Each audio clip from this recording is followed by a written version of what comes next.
ৰঙাপুৰাৰ চিংৰিজান চাহ বাগিচাত দুদিনীয়া কাৰ্যসূচীৰে অনুষ্ঠিত হয় ভূঞা সমাজৰ কেন্দ্ৰীয় সাধাৰণ সভা, সম্বৰ্ধনা অনুষ্ঠান আৰু সজাগতা সভা। সদৌ অসম ভূঞা সমাজ কেন্দ্ৰীয় সমিতিৰ উদ্যোগত শোণিতপুৰ, ওদালগুৰি, নগাঁও আৰু তামুলপুৰ জিলা সমিতিৰ সহযোগত ৰঙাপুৰাৰ চিংৰিজান চাহ বাগিচাত দুদিনীয়া কাৰ্যসূচীৰে অনুষ্ঠিত হয়। উক্ত কাৰ্যসূচীত 2021-22 বৰ্ষত হাইস্কুল শিক্ষান্ত পৰীক্ষা, উচ্চতৰ মাধ্যমিক চূড়ান্ত আৰু স্নাতক পৰীক্ষাত সুখ্যাতিৰে উত্তীৰ্ণ হোৱা ভূঞা সমাজৰ ছাত্ৰ-ছাত্ৰীসকলক অভিনন্দন পত্ৰ আৰু ফুলাম গামোচাৰে অভিনন্দন জ্ঞাপন কৰে। ভূঞা সমাজৰ কেন্দ্ৰীয় সমিতিৰ সভাপতি কৰণ ভূঞাৰ সভাপতিত্বত অনুষ্ঠিত হোৱা অভিনন্দন আৰু সজাগতা সভাত আনলা আদিবাসী শান্তি চুক্তি স্বাক্ষৰকাৰী সভাপতি দীপেন নায়ক, অসম চাহ জনজাতীয় মহাসভাৰ শোণিতপুৰ জিলা সমিতিৰ সভাপতি দৌলত ৰাজৱাৰ, ভূঞা সমাজৰ কেন্দ্ৰীয় সমিতিৰ সম্পাদক নিৰঞ্জন ভূঞাকে ধৰি শোণিতপুৰ, নগাঁও আৰু তামুলপুৰ জিলা সমিতিৰ সভাপতি আৰু সম্পাদকসকল উপস্থিত আছিল। সভাৰ মাজতে ভূঞা নৃত্যৰ প্ৰতিযোগিতা অনুষ্ঠিত হয়।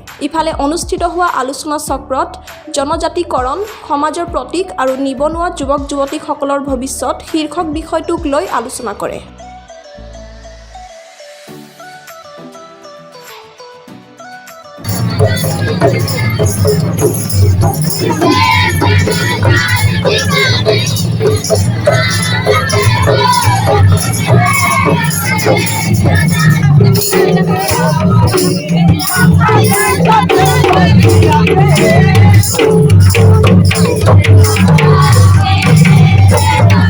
लेकिन भूया समाज का हर जिला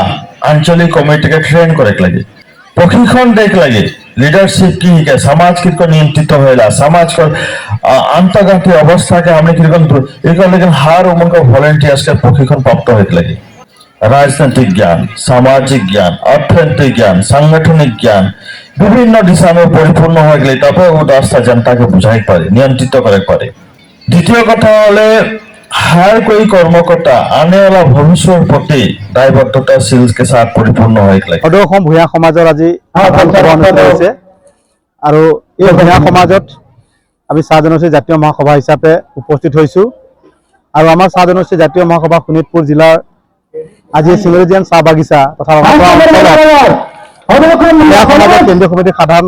সভাত আমি অভিনন্দন জ্ঞাপন কৰিছো, তেখেতলোকক শুভেচ্ছা জ্ঞাপন কৰিছো। আৰু আমাৰ জাতীয় মহাসভাৰ লক্ষ্য উদ্দেশ্য হৈছে অসমৰ প্ৰত্যেকটা সমাজ জাতিক আমি একত্ৰিত কৰি সংগঠিত কৰি শৈক্ষিক দিশত, সামাজিক দিশত আগুৱাই লৈ যোৱা, আৰু সেই হিচাপে আজি আমি ইয়াত উপস্থিত হৈছো আৰু আশা ৰাখিম আজিৰ এই সাধাৰণ সভাৰ জৰিয়তে ভূঞা সমাজৰ শৈক্ষিক সামাজিক ক্ষেত্ৰত সৰ্বাংগীন উন্নতি হওক আৰু যিসকলে আজি আমাক নিমন্ত্ৰণ জনালে তেখেতসকলক আমি শুভেচ্ছা জ্ঞাপন কৰিছো আৰু ভূঞা সমাজ দীৰ্ঘায়ু হওক, ভূঞা সমাজ আগুৱাই যাওক আৰু ভূঞা সমাজৰ লগতে আজি আমাৰ প্ৰত্যেকটা সমাজ আজি আপোনালোকে জানে যে অসমত আমাৰ কাষ্ট আৰু ট্ৰাইব প্ৰায় 108টা আছে আৰু 108টা কাষ্ট ট্ৰাইবৰ ভিতৰত অন্যতম ভূঞা সমাজ আৰু ভূঞা সমাজৰ যেনেকৈ সৰ্বাংগীন উন্নতিৰ কথা কৈছো তেনেধৰণে বাকী সমাজবিলাক তেনেধৰণে সভা অনুষ্ঠিত কৰি মানুহখিনিক একত্ৰিত কৰি মানুহখিনিক সংগঠিত কৰি মানুহখিনিক শিক্ষাৰ পোহৰত আগুৱাই নিয়াৰ ক্ষেত্ৰত পদক্ষেপ ল'ব বুলি আশা ৰাখিছো আৰু পুনৰবাৰ ভূঞা সমাজক আমি শুভেচ্ছা জনাই মই ক'বলৈ এইখিনি সামৰিছো। অসম ভূঞা সমাজ কেন্দ্ৰীয় সমিতিৰ উদ্যোগত শোণিতপুৰ, নগাঁও, ওদালগুৰি আৰু তামুলপুৰ জিলাৰ সহযোগত আমি শোণিতপুৰ, ৰাঙাপাৰা, চিংৰিজান চাহ বাগিচাত দুদিনীয়া কাৰ্যসূচীৰে সাধাৰণ পৰিষদ সভা, সজাগতা সভা আৰু কীৰ্তিমান ছাত্ৰ-ছাত্ৰীসকলক অভিনন্দন অনুষ্ঠান আয়োজন কৰিছিলোঁ। আৰু আমাৰ প্ৰথম দিনা কাৰ্যসূচী মৰ্মে আছিলে আমাৰ এই যিবিলাক নিবনুৱা ল'ৰা ছোৱালীবিলাক আছে, জনজাতিকৰণ আৰু এই বসুন্ধৰাৰ ওপৰত আমি এক আলোকচক্ৰ আছিলে। দ্বিতীয়তে আমাৰ আছিলে সাধাৰণ পৰিষদ সভা আৰু দ্বিতীয় দিনাৰ প্ৰথম কাৰ্যসূচী আছিলে আমাৰ সমাজৰ পতাকা উত্তোলন আৰু তাৰ পাছত হৈছে আমাৰ স্মৃতি তৰ্পণ, তাৰ পাছত আমাৰ ইষ্ট দেৱতা তুলসীবীৰ আছে আমাৰ যিহেতু তেখেতৰ বন্তি প্ৰজন্ম হৈছে আৰু ইয়াৰ পাছত আমাৰ এই ভূঞা সমাজৰ যিহেতু আমাৰ নৃত্য আছে আৰু সেয়েহে নৃত্য প্ৰতিযোগিতা হৈছে। লগতে